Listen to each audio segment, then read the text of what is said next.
रत्नेश व चिमणी. एका गावात रत्नेश नावाचा एक छोटा मुलगा त्याच्या आई वडिलांसोबत राहत होता.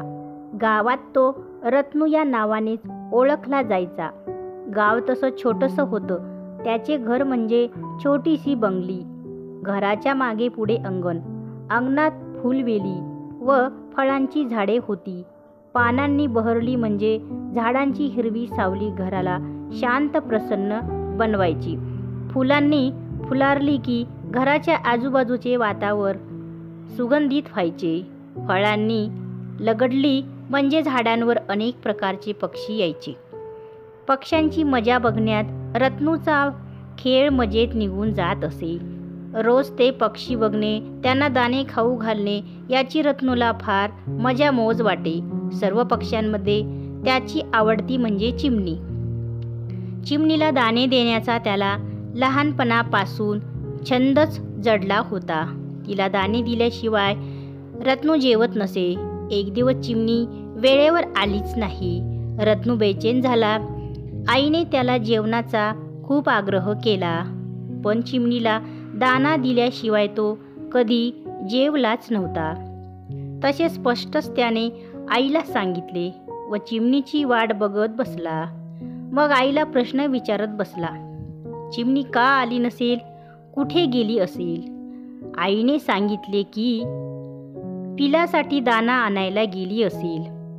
मी तिला रोज दाणे देतो, मग तिला कष्ट घ्यायची का जरूरत पडते? असे रत्नूने आईला विचारताच आई म्हणाली, सारखं सारखं कुणाकडून काही घेणं योग्य नव्हे.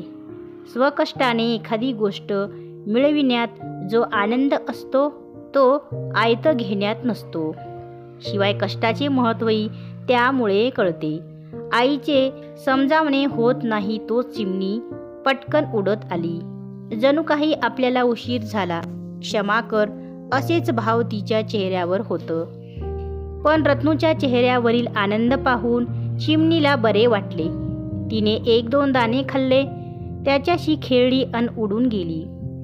असा त्यांचा रोजचा दिनक्रम होता. रत्नू हळूहळू मोठा झाला, शाळेत जाऊ लागला. चिमणीला खूप आनंद झाला. एक दिवस रत्नू शाळेतून घरी आला व लगेचच अभ्यासाला बसला.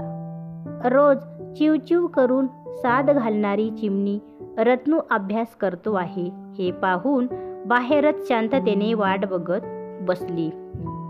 अभ्यास झाल्यावर रत्नू बाहेर आला तेव्हा वाट पाहत थांबलेल्या चिमणीला पाहून त्याला कसेसेच झाले.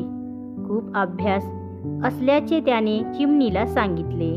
शाळेतल्या गमती जमती, अभ्यास याबाबत तो चिमणीला रोजच सांगत असे.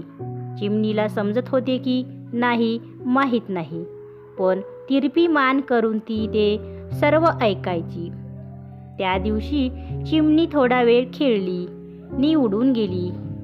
चिमणी आज घरट्याकडे न जाता वेगळ्याच दिशेने उडून गेली हे रत्नूच्या बाल नजरेने हेरले. त्याच्या डोक्यात विचारचक्र फिरू लागले. तेवढ्यात चोचीत काहीतरी घेऊन चिमणी परत आली.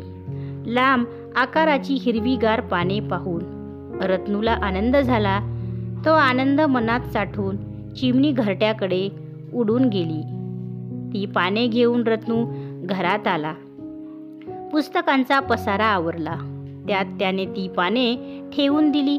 दुसऱ्या दिवशी सकाळी नेहमीप्रमाणे रत्नू उठला, दात घासले, दूध प्यायले, शाळेसाठी तयार झाला. शाळेत गेला. वर्गात गेल्यावर थोड्या वेळात गुरुजी आले.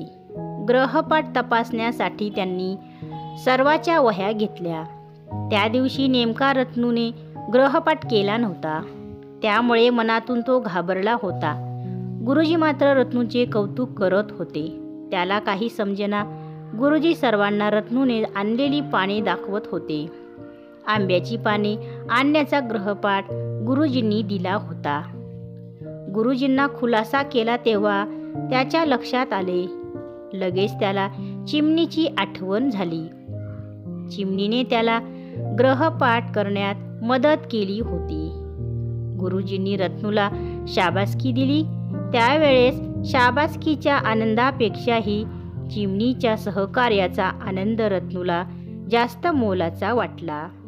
तात्पर्य: आपण जर समोरच्याला मदत केली तर तोही आपल्याला मदतच करेल. जशी चिमणीला रत्नेशने मदत केली तशीच चिमणीने रत्नेशला मदत केली.